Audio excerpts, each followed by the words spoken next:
首先准备1碗玉米面粉，用开水烫一烫。红薯叶洗干净，切碎。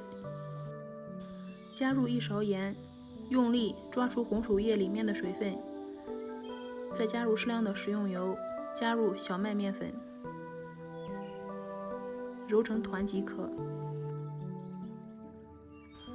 今天做的是不加酵母的窝窝头，与发面的相比，口感更筋道一些，有嚼劲儿。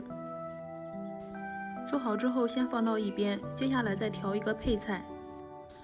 碗内放入2勺面粉、1勺盐、13香，用凉水调成面糊，加入食用油，放入辣椒，再打1颗鸡蛋。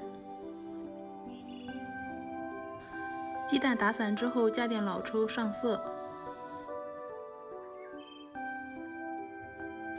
水开上锅，大火蒸20分钟左右。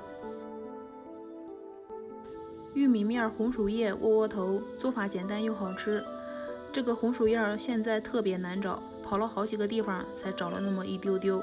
喜欢的话可以试试哦。